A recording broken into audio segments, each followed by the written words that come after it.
మీ business ఏదైనా మీ ఊర్లో promotion చేయాలంటే అది సుమన్ టీవీతోనే సాధ్యం. ఇప్పుడే సంప్రదించండి. నమస్తే, వెల్కమ్ టు సుమన్ టీవీ. 2026లో 12 రాసుల వారికి ఎటువంటి ఫలితాలు ఉండబోతున్నాయి, ఏ ఏ పరిహారాలు చెల్లించుకోవాలి, ఇవన్నీ కూడా ఈరోజు మనం తెలుసుకుందాం.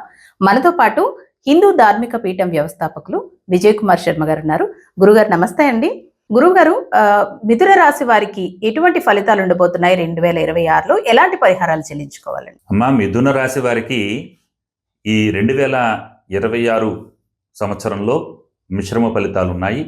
ప్రస్తుతం డబ్బుకి ఇబ్బందులు పడుతున్నటువంటి పరిస్థితుల్లో జూన్ 1 తర్వాత నుంచి కొంచెం ఆశాజనకంగా కనిపిస్తుంది. ఆర్థిక ఇబ్బందుల నుంచి మీరు బయటపడే సూచనలు ఉన్నాయి.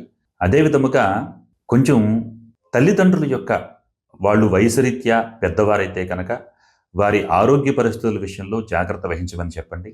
అదేవిధంగా పిత్రార్జితము తల్లిదండ్రుల నుంచి వచ్చేటటువంటి వంశపారపర్యంగా వచ్చేటటువంటి ఆస్తులు ఏమన్నా ఉన్నా సరే అవి చిక్కుల్లోకి వెళ్ళేటటువంటి ప్రమాదం ఉంది. అటువంటివి ఏ ఉన్నా సరే మీరు సౌమ్యంగా మంచి మాటలతోటే వాటిని మీరు దారికి తెచ్చుకోవాల్సినటువంటి అవసరం ఉంది మిథున రాశి వారు. అదేవిధముగా మీరు అనుకున్నటువంటి కార్యములన్నీ కూడా జూన్ 1 తర్వాత చాలా విశేషమైనటువంటి ధనయోగంతో అనుకున్న పనులన్నీ కూడా నెరవేరుతాయి. అదేవిధముగా విద్యార్థులకి చాలా ఆశాజనకమైనటువంటి కాలంగా చెప్పవచ్చు 2026.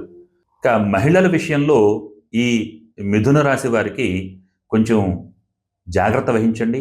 ఆరోగ్యం పట్ల చాలా జాగ్రత్త వహించాలి.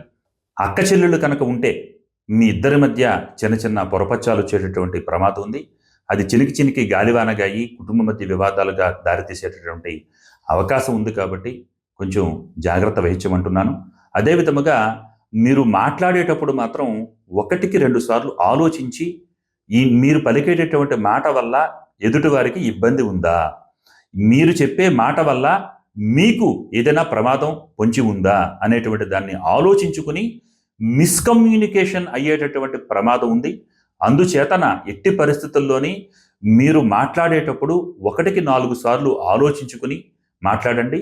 ఒక నిర్ణయం తీసుకుని చెప్పేటప్పుడు కూడా సరైన నిర్ణయాన్ని మాత్రమే చెప్పండి. ముందు ఒక నిర్ణయం చెప్పి మళ్ళీ తర్వాత దాన్ని మార్చి అవతల వాళ్ళు దాన్ని వేరే రకంగా అర్థం చేసుకుని మీ మీద ఇబ్బందికి గురి చేసేటటువంటి అవకాశం ఉంది. కాబట్టి మహిళలు మిథున రాశి వారు చాలా చాలా జాగ్రత్త వహించమని చెప్తాను. అదేవిధంగా వ్యాపార విషయాల్లో చాలా యోగకాలంగా ఉంది. మీరు విష్ణు సహస్రనామ స్తోత్ర పారాయణ చేయడం మిథున రాశి వారికి చాలా విశేషమైనటువంటి ధనయోగం ఉంటుంది.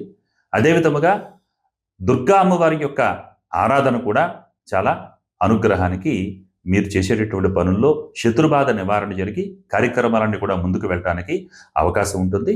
చాలా విశేషమైనటువంటి ధనయోగంతో ఈ 2026 సంవత్సరం మిథున రాశి వారు ఉండబోతున్నారు. మిథున రాశి ఫలితాలు విన్నారు కదా.